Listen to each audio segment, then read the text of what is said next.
Hello and welcome to Brand X Reviews. Today we are going to be talking about the Agent Carter series. Now before we get into the actual video where myself and my co-reviewer, The Core, talk about this, I'm going to do a quick introduction just so you know who this character is, because you might not have seen this TV series and you might not know off the cuff who she is.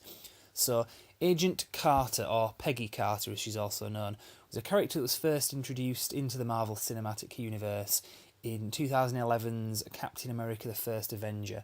What do you think?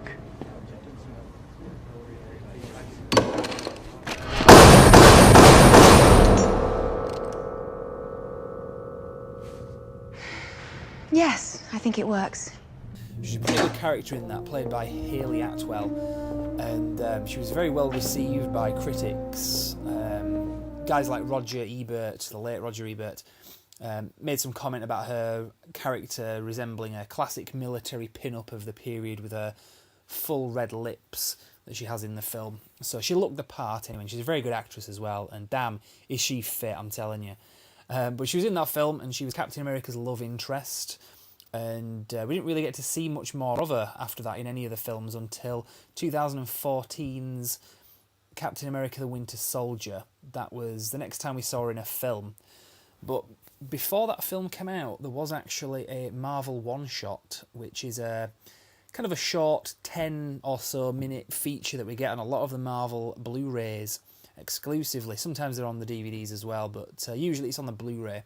And it was with the Iron Man 3 Blu-ray released in September 2013. And it was just called Agent Carter, and it was kind of a 10-minute thing about her, what she did after the Second World War and where she kind of went with it.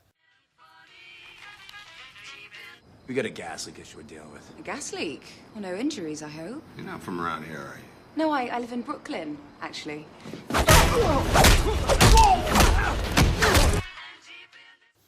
And it was kind of felt like, to me, like that was a pilot episode for the upcoming TV series at the time, Agent Carter, which I think got announced maybe, I don't know, 6 months after that. So the 8-part miniseries, I guess it is, again called Agent Carter, started in the beginning of January 2015. Where it is, one of the nasty ones is hitting the market in the next day or two. What is it? It's just a piece of paper. My formula for molecular nitramine. Technically, we're not even sure it works, but well, let's face it, I invented it, so it works. And it was an 8-part thing. The last episode aired last night as I'm recording this, so that would be, what, the 24th of February. So it ran for, I think the first 2 episodes ran together. It was about 2 months worth anyway. It just kind of bridged the gap while Agents of S.H.I.E.L.D. Series 2 was off air over Christmas and into the New Year kind of thing. So those are the kind of the main appearances of Agent Carter. Now, she was in a couple of episodes of Agents of S.H.I.E.L.D. as well. I think it was the first episode of Series 2. We got to see her and some of the Howling Commanders. I'll give him an A for effort. Guten Tag, boys. All right, nice and calm, no sudden moves, or we'll tie a blasting cap to your... Hey, Dugan, what's the German word for nuts? I don't know, Jim. But tie a blasting cap to him, I bet we'll hear it. Put it down. Down. But she was also in a later episode, I think, of Agents of S.H.I.E.L.D. as well. I guess they just had her on set, so they kind of threw her in there as well, just kind of give it a connection. But it was a great kind of thing that kind of led into that. But that's who she is anyway. So now what we're going to do is we're going to talk about the character herself and what we think of the series and maybe the possibilities of a second series, and also any upcoming appearances that she might be having, because from what I understand she's going to be in Avengers Age of Ultron as well, in a flashback sequence to the 1940s. But we'll see, and we will talk about that now. So let's start the video.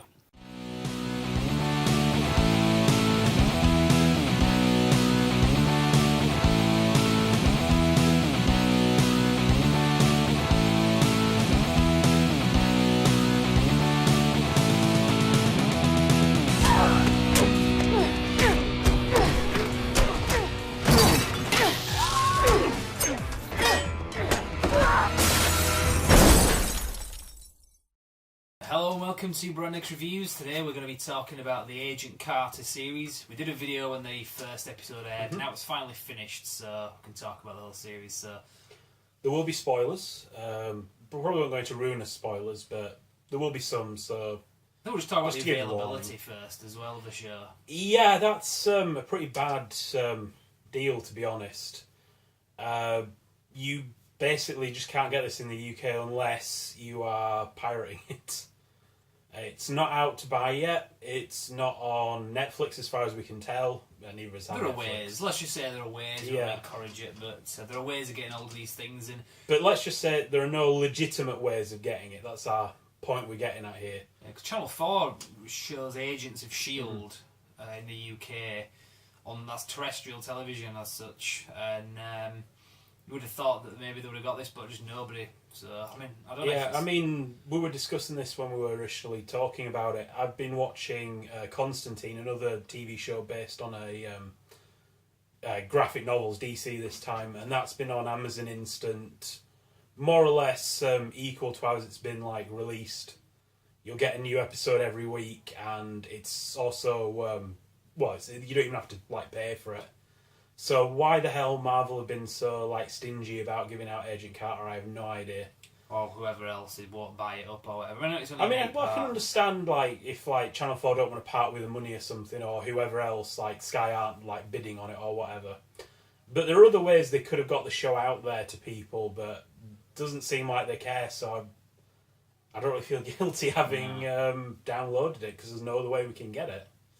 From what I understand, it's going to be released to buy, I think, in June on DVD and Blu-ray, I think. Could be wrong about that, but that would make sense. It's usually a few months after it's aired. Need time just to kind of put it on the discs and put extra features together and stuff. But the character of Agent Carter, anyway, I'll probably preface this, our review with like a little quick intro about who she is and stuff, but from memory, anyway, she was in the two films, Captain America films. She's going to be in Avengers Age of Ultron in a flashback sequence, from what I understand. And she was in a Marvel one-shot. You said she was also going to be in Ant-Man, or is it? I don't know. I can't remember if she was going to be in that. I'm not 100%, but she was in a Marvel one-shot, which was the Iron Man 3 Blu-ray. She was in a couple of episodes of Agents of S.H.I.E.L.D. She was in the season 2 premiere, but she was in another one, I think, later on, because she wasn't interrogating Whitehall? Yeah, you see her interrogating Whitehall and basically throwing him into a deep, dark dungeon where he's never going to be seen again. And also you see, right at the start of season 2 of Agents of S.H.I.E.L.D., you see her and the Howling Commandos arresting him. And then, of course, there's this series too. So that's all of her appearances, I think. One thing that impressed me about this series as well is the use of Dominic Cooper as Howard Stark, because like you say, we didn't expect much. Yeah, I thought we were going to get him in the first episode and that was going to be your lot, basically, for the season. And no, we were quite surprised. He's in it... is it 3 a total of... There's at least 3. Yeah, there's at least 3 episodes, possibly 4, because I think he might show up for a bit of one and then he's mostly in the next one, or it could just have been in all in one episode. In some ways it's hard to tell because the episodes... With the setup of the first 2 episodes, you kind of think this is going to be a case of, every different week they're going to be going after a different of one of Howard's inventions that have been stolen. However, that isn't the case. I mean, by the 3rd episode, they've recovered pretty much everything that was stolen. But then he's a fugitive, isn't he? Yeah, instead it's very much... It's... it just like continues on like one long series of events, each episode leading into the next one. There's no real like even the episodes where not much happens, you can't really like drop the episode and like skip over it because it's all part of one like long story, eventually building up to the finale. I mean, it's only 8 episodes. Isn't it? Yeah, I think it was easy to do for that reason because you can't do a whole. Well, you probably could, but it'd be more difficult to do a whole series of 20 odd episodes like that. But when it's just 8, you can just have it a long continual run. And it worked very well for this. Also, I'd say, going back to the Howard Stark thing, you can't really level the same complaint at this as you could at the early season of Season 1 Agents of S.H.I.E.L.D. Like, this doesn't link into the Marvel Universe. This has got some pretty big links. For a start, in the first episode, you kind of listen to the radio show where they're like doing the Captain America radio show and you have a bit of the music. You also get the impression it kind of pisses Peggy Carter off because she doesn't really like how he's presented in the... radio drama and how she's just this gee whiz Captain America, I love you, and she's like, Jesus. But also, as well as that, you see the scene again with the like end of Captain America First Avenger where Steve Rogers is flying the captured Hydra ship into the ice and she's like talking to him on the radio. Yeah, they use that scene just to kind of link it in, which worked pretty well. This is supposed to be a year after the disappearance of Captain America. To kind of put it in the time frame for you. You also see the Howling Commandos, which is something I hoped you were going to see after the episodes of Agents of S.H.I.E.L.D., where you kind of see a flashback to the Howling Commandos and Peggy Carter like taking down Whitehall originally. You actually see quite a bit of them in this. You see a whole episode where they're all in it. Yeah, they're behind enemy lines, and she kind of interacts a lot with Dum Dum Duggan, the kind of leader of the Howling Commandos. He's the one with the big tash, isn't he? Yeah, and the bowler hat. Also, they don't actually call this out. However, there's this Russian training program in the series. Basically, it takes young girls and like brainwashes them, breaks them down, turns them into lethal killing machines. Now, it's not exactly called out in the series, but this has more or less been confirmed by the producers that they see this unnamed Russian program as being the forerunner for what would eventually become the program that trained the Black Widow. You even meet like an adult version of this, like a graduate of this program, and she is kind of the way she fights and stuff is very Black Widow. I think it's just logical, that's what it is. Yeah. Also, in the final episode, she does wear like a lot of black and red, which I think is also a kind of subtle callback to me. It's nothing like the Black Widow costumes she's wearing, like standard 1940s. The colour scheme. Yeah. I think there's basically the hints were supposed to be there for you to put it together yourself. Yeah. I kind of like that. It kind of give it a feeling of like this is the world that's going to grow into the Marvel universe we see. Yeah, that's what I got out of it anyway. But there was also one thing that I liked about this was the use of Jarvis, the character. Is it Edmund or Edmund Jarvis? Edmund Jarvis. He's the butler for Howard Stark, obviously becomes the inspiration for the Jarvis computer program that Tony Stark uses. Yeah, I could definitely see him having like. Certainly the way Howard Stark's presented, you could see him like an older version of Jarvis being the one who inspired. Well, I'm kind of thinking like taking care of like a very young Tony Stark, yeah. because I could see his dad being away all the time with his business and things like that, and apparently because he's linked in with S.H.I.E.L.D. as well. So I could have seen him being away a lot and having like almost like a Bruce Wayne Alfred kind of relationship. Yeah. I mean, there's nothing to say that's exactly what happened, but I could see something like that. There is in the one of the expanded universe, but the official tie-in graphic novels does actually say that's the case. That he was the butler, because in the comics Jarvis is the butler with the early comics. So in this they've kind of said, well, he was a human. There was a human Jarvis, and he, yeah, like you just said, exactly. Obviously, he was a character that was around during like a formative like time for Tony Stark. So yeah, when he came to build his computer program, he named it Jarvis. You know, yeah. You can definitely feel that connection, and you get the impression that Jarvis is like a pretty okay guy. He's kind of like the foil for Agent Carter, because he's kind of working with her, kind of her go-to to Howard Stark, who's out of the country most of the time. But he provides her with resources and access to intelligence, because he kind of knows some of the stuff that's going on. Howard Stark hasn't told him everything, but he knows enough. It would have been nice if he was played by Paul Bettany, which I know isn't really practical, but that would have been I think it's one of those things of like they couldn't really like afford him. Yeah, or I mean, it could just be a case of he wouldn't want to do it anyway because he's busy with Avengers: Age of Ultron. I don't know. And also, it kind of makes sense that, I mean, okay, presumably the computer program of Jarvis is based on a real person, but yeah, it'd be a bit of a stretch. This young version of Jarvis who's, you know, here during the 1940s is probably not the Jarvis that he would remember when he was growing up. You know. Yeah, exactly. But yeah. So I can sort of see why they didn't. Did a good job though. I like the guy that played him. So.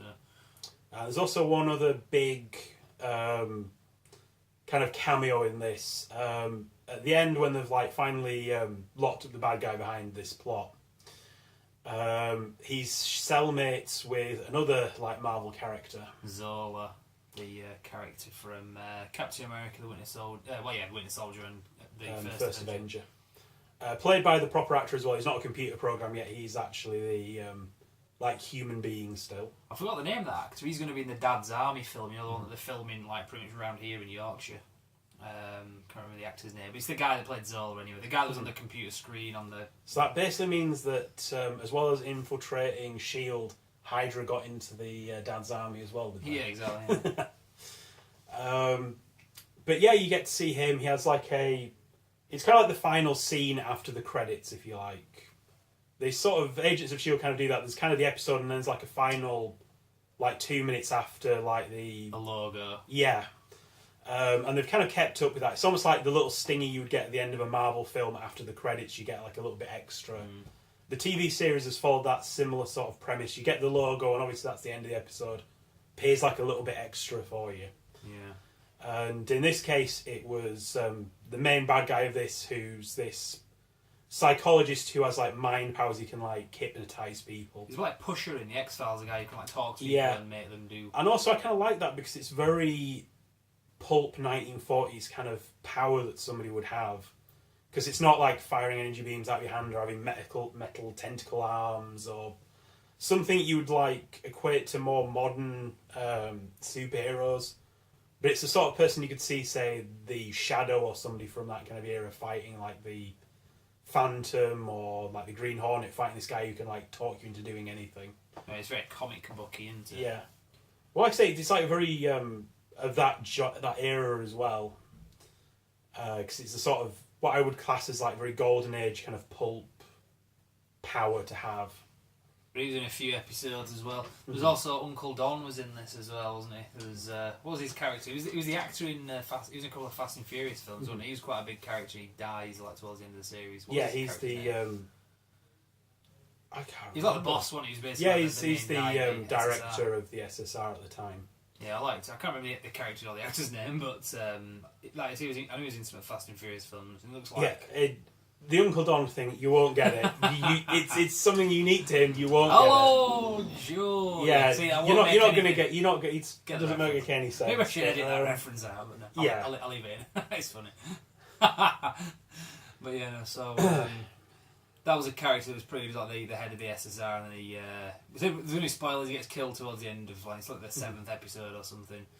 There's a couple of other like sort of generic sort of male characters in this, very very much like the Agents of there's Sousa, the kind of crippled guy. I recognise him because he's like a Joss Whedon alumni. He's been in like a couple of other things that I've seen, like Dollhouse. He had a fairly major part in. He's a good actor. He's like a crippled guy. He's obviously taking some like bullet or shrapnel to the leg, and he has to walk around with a crutch. And kind of waddles and goes, "Oh, Joe." Shut up! All right, nobody's getting that reference. Shut up, Jesus! And you moan about me about irrelevant stuff. Basically, he's got a crush on Peggy Carter, and I get the impression that he would be a candidate for who could be eventually her husband that she marries, because she does get married. There was one. Well, I was looking up information online, thinking like, was there anything in like Winter Soldier that would hint at who her husband was? Well, yeah, pretty big, isn't there? There's like hints, like not specifically, but yeah, it's like somebody that Captain America saved. He was part of this battalion that were pinned down by Hydra, and Steve Rogers, Captain America, saved them. Well, she makes a point, doesn't she? She says that even after death, he's still changing her life. Yeah. Like I say, it could be this guy, it could be somebody else. The show doesn't really was he in the specify. Army, though, well, yeah, that's how he took shrapnel in the leg. Oh, yeah, because So he definitely wasn't in the Air Force because he said he can't fly a plane. Yes, it could very well be him, couldn't it? I think that's probably where they were going with it, then. Like I say, that's why I was taken away from it. But kind of like searching up on Google, it just threw up this like just a few sentences from some fan theory, and I was reading through it and just going, what? And what did it say? Basically, the theory was that her husband is actually Howard Stark. It's like, that makes no sense. That doesn't work. That doesn't make any sense whatsoever. So she basically abandoned like Tony Stark and had nothing to do with him, and she's still alive. Like, and then, lies about it. That makes no sense whatsoever, because she kept like winding me up and saying like, yeah, you should have looked into it and found out that was actually Kevin Feige who said that. It's true. And that's like the twist at the end of the episode. We're just saying, because we read that theory before we watched the last episode about who her husband's going to be. We're like, shit, what if actually says in the episode it is Howard Stark? Like, that doesn't work. What the hell? Yeah, it's one of those very stupid fan theories that you get sometimes that people put up on the internet. It's like, That's obviously not going to be the case. Like, what the hell are you talking It was like about? the Star Wars films come out and they said that Mace Windu was going to be Lando Calrissian's father and stuff. It was really just far. It's like, look, just because he's a black guy. Yeah, exactly. No, coloured. All right, yeah. I mean, I shouldn't be nasty to Lawrence Fishburne, really. No, it's Samuel L. Jackson. But yeah, no. So some quite amusing theories about like who Peggy Carter's husband is. It's not really that relevant because it's not like they have children. Yeah. I mean, there is that Agent 13, isn't there? What's her name? Sharon Carter. Yeah, who's presumably from that marriage. She would be the granddaughter, though, wouldn't she? Because she's too young to be the daughter, obviously. So she would be the She's the one that lives next door in the flat next door to Steve Rogers in the Winter Soldier. I mean, if they're keeping the fact that her last name is Carter, yeah, they would have had to have a son, and Peggy would have had to have kept her last name. Yeah, Tony Stark. No, shut up, shut up. That still doesn't make sense because then it would be like Sharon Stark, then, wouldn't it? Yeah, I mean, it's not unheard of for a woman to keep her own last name after she gets married. It's unusual, but I could see that. Feminism. Yeah, also something I would like to bring up. So there's one thing that I was reading after the first 2 episodes, like this article that was going into, how like crap it is, and it's very like stale 90s feminism in this, and I'm gonna like go out on a limb and say that's bullshit. Well, it's a major issue for that era to have a. Yeah, I mean they kind of go into it quite heavily in the first 2 episodes that the rest of the SSR just kind of sees Peggy Carter as a bit of a joke, and they kind of see her as a dame and not somebody that can really handle herself. But that's not really an overwhelming part of the series beyond. In some ways, it does let her operate outside the scope of the SSR a little bit, because her colleagues are very misunderestimate. Yeah, they underestimate her, and you get the impression like other people who know her and like know she can handle herself, like the Howling Commandos, they don't like coddle her or anything. They just treat her as one of them.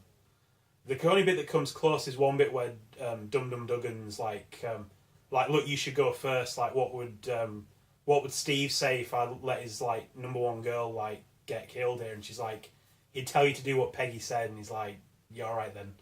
And like she brings up the rear, so that's as close to like coddling her as it gets, and it's very much obviously respect there, not like, oh, she's a dame, she can't handle herself. It's just people who don't know her who underestimate her, and it's a fair comment of the time because a lot of women picked up jobs during the war that were traditionally like male jobs, and then when all the guys came back from war, they were expected to just walk away from that. So they kind of bring that up as like an integral part of the series because it makes sense for the period and the character, but it's not like they're going around all the time like making a big deal out of it either. Yeah, that's a good way of putting it, actually. Yeah, so the whole feminism thing is a big issue in it, as it should be, because to have a female lead program set in the 1940s. I say it's a big issue, but it's also not very relevant. Like very preachy in your face every 5 seconds. Like, yeah. I was kind of afraid it was going to be, and obviously this article thought it was going to be. So it was bringing up all these other. It's like, oh well, there's this series with a strong female lead, and that series with a strong female lead. It's like, look, it's 2 episodes in. Stop moaning. Yeah, because those first 2 episodes aired together, I think, didn't they? Yeah, they were on the same night. So that's 8 episodes, so about two months worth of this, and then now we're back onto part 2 of series 2 of Agents of S.H.I.E.L.D. It's really weird that they do that. They split it up in the way that they do. It's American TV though. To be honest, Agents of S.H.I.E.L.D. is worse than some because, for example, usually the longest I have to wait for, say, Arrow, which is another 3 weeks. Yeah, something like that. It's usually not. They'll have a downtime for Christmas, and usually it'll be off air for a week or 2 around like Super Bowl and things like that. It's what you come to But expect. Agents of S.H.I.E.L.D., I almost don't know why they don't just do shorter seasons and like have them as individual seasons rather than this splitting the season in 2 like they do, which is very strange. So I can barely remember. When was it we did a review of the first half, didn't we? Yeah. In December when it came to its break, and I can't even remember. I'm gonna have to watch that video because I can't remember like half the stuff that happened where they left it. I know they introduced the Immortals in it, and Sky's Quake. I mean, and shit. yeah, I remember like basically what's going on. I might watch them again just to refresh my memory because it was actually quite fun going back and watching season 1, knowing what I did about how it ended because I picked up on a lot of stuff that I didn't pick up on the first time about how these things were going to fit together. And that's back on next week, and is it Tuesday in America? Yeah, I'll probably be making you watch it with me. So Yeah, just, bring it around or whatever. So yeah, because we can usually get hold of it pretty quick. But like what you're supposed to do, when they're not airing it on TV. No, mind you, then again, we don't do that with Agents of S.H.I.E.L.D., but it's all the same. We will be watching it on Channel 4. Yeah, yes, absolutely. definitely. And watching their adverts. Well, to be honest, I don't think anybody can really get you too much because she did buy it on Blu-ray when it came out. Yeah, exactly. Yeah, and I mean, we'll be getting Agent Carter. Or... Yeah, I get them all on Blu-ray. I think, like I say, Amazon has some. It says Agent Carter Steelbook, but it lists it as a book, not a video. So maybe somebody just got a bit mixed up on what it actually was going to be, but it's Amazon's obviously weird. Amazon's weird like that. It does look like it's an actual Blu-ray and DVDs, and that will be just after a couple of months after Age of Ultron, and about a month before Ant-Man comes out. So it'll be prime time really during all that excitement between those two films to release something like that. Yeah. And I imagine Series 2 of Agents of S.H.I.E.L.D. will be out to buy in October, so that tends to be the timeline of it. I don't know if they're going to do Series 2 of Agents. Yeah, I was just going to say on the subject of Season 2s. We're not sure. This could be like a one-off that they don't go back to. However, all the framework in there is... open. Yeah, I mean, they arrest, like, the lead guy, this, like, Dr. Finau, wasn't it? Can't remember. I think it was something... remembering most. Or was it the Battle of Finau? I don't know. It's like I've got the names mixed up. I'm a non-remembering mofo as well. So, but basically, they've got him arrested at the end. However, the blonde, I'm just going to say Black Widow just for like ease of reference, though she's never referred to. The blonde widow. The Black Widow kind of escapes at the end because she gets booted out of a window, falls onto the wing of a plane, and you see blood and stuff, and she's obviously hurt. However, when they get down out of the room they were in. They see that she's gone, so obviously she's survived. Bloody footsteps. Yeah. Could have been time of the month or something, really. There's an image for you. It was bad enough that I'm making like that tired, bad Samuel L. Jackson joke, but now you've got to go in with that as well. We're going to get hammered for this video, you know. So yeah, it's slated. I think how much time have we got? Can you see on the clock? It's 7:30. I have no idea. I mean, on the counter. No, I can't because of where the things. Anyway, well, sum it up anyway. Cause, I think we've said all we need to say. Good series, very enjoyable. I prefer it to Agents of S.H.I.E.L.D. Yeah, I could certainly say that you can't throw at this, it's got no connections to the film. It's very connected to the films. Impressed by Dominic Cooper's bits in it as Howard Stark as well. It was more than we expected. So plenty of tie-ins for only 8 episodes. So yeah, to sum up, great show. We both enjoyed it. Definitely see Season 2 if they make it, and you'll be getting the Blu-ray, so you might get a Blu-ray review of this at some point. Yeah, the extra features and stuff, so I think we'll leave it there anyway. So brandxreviews.com is the website. You can subscribe to us on YouTube. There's a Facebook page, but it's all accessible through the website, brandxreviews.com. That website there. So I think we'll just leave it there then. Yeah. Alright. Till next time.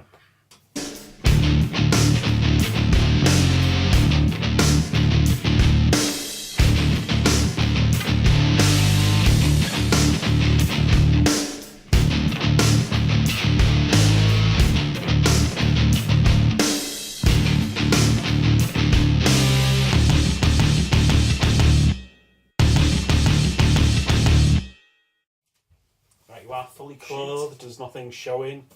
Yes. You're not waving your willy at the camera this time. Yeah.